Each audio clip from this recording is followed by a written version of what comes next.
Serial താരം വിനോദ് തോമസിനെ കാറിനുള്ളിൽ മരിച്ച നിലയിൽ കണ്ടെത്തി. മരണം വിഷവാതകം ശ്വസിച്ചാണ് എന്നാണ് ഇപ്പോൾ പ്രാഥമിക പോസ്റ്റ്മോർട്ടം റിപ്പോർട്ട് വരുന്നത്. കാർബൺ മോണോക്സൈഡ് ശ്വസിച്ചാകാം ഇരുവരും മരിച്ചത് എന്നാണ് പ്രാഥമിക നിഗമനം. നമ്മുടെ വാഹനത്തിലെ ഇന്ധനം കത്തുമ്പോഴുണ്ടാകുന്ന ഒരു ബൈ പ്രോഡക്റ്റ് ആണ് കാർബൺ മോണോക്സൈഡ്.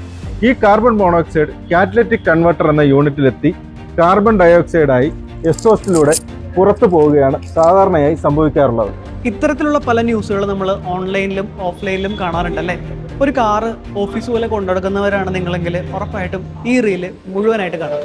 നമ്മൾ നോർമലി യൂസ് ചെയ്യുന്ന പെട്രോൾ ആൻഡ് ഡീസൽ വെഹിക്കിൾസിൽ കുറച്ച് നേരം ഒന്ന് AC ഇട്ടിരിക്കണം എന്നുണ്ടെങ്കിൽ എഞ്ചിൻ ഉറപ്പായിട്ടും സ്റ്റാർട്ട് ചെയ്യണം. കാരണം എന്താ വെച്ചാൽ അതിൻ്റെ AC കംപ്രസർ വർക്ക് ചെയ്യുന്നത് എഞ്ചിൻ പവറിൽ നിന്നാണ്. പക്ഷേ നമ്മൾ EV വെഹിക്കിൾസ് വരുമ്പോൾ EVയിൽ യൂസ് ചെയ്യുന്ന AC compressor electric AC compressor ആയതുകൊണ്ട് തന്നെ വെഹിക്കിൾ ജസ്റ്റ് സ്റ്റാർട്ട് ചെയ്താൽ മാത്രം മതി. അതിനകത്ത് നമുക്ക് മോട്ടറോ അല്ലെങ്കിൽ വേറെ പവർ ലോസോ വരുന്നില്ല. അപ്പോൾ ഇതിൻ്റെ അഡ്വാൻറ്റേജ് നമ്മൾ നേരത്തെ പറഞ്ഞ പോലെ ഇതിൻ്റെ ഫിനാൻഷ്യൽ അല്ലെങ്കിൽ ആ ഒരു ലാഭം മാത്രമല്ല, നമ്മൾ അൺഎക്സ്പെക്റ്റഡ് ആയിട്ട് ചെയ്യുന്ന ഈ കാർബൺ മോണോക്സൈഡ് ഒക്കെ ഇൻഹെയിൽ ചെയ്യുമ്പോൾ നമ്മൾ അൺകോൺഷ്യസ് ആയി പോയി കഴിഞ്ഞാൽ വരുന്ന നേരത്തെ നമ്മൾ വീഡിയോയിൽ കണ്ട പോലുള്ള അപകടങ്ങൾ ഒഴിവാക്കാൻ ഇത് ഒരു പരിധിവരെ സഹായിക്കും എന്നുള്ളതാണ്. അപ്പോൾ നിങ്ങളുടെ ബിസിനസ് ഡീൽസ് കൂടുതൽ ചെയ്യുന്നത് കാറിലൊക്കെ ആണെന്നുണ്ടെങ്കിൽ, അല്ലെങ്കിൽ ഏറ്റവും കൂടുതൽ യാത്രകളൊക്കെ ചെയ്യുന്നത് റെസ്റ്റ് ചെയ്യുന്നത് കാറിലാണെന്നുണ്ടെങ്കിൽ ഉറപ്പായിട്ടും EV ഒരു ചോയ്സ് ആയിട്ട് നിങ്ങൾ മൈൻഡിൽ വെക്കുക.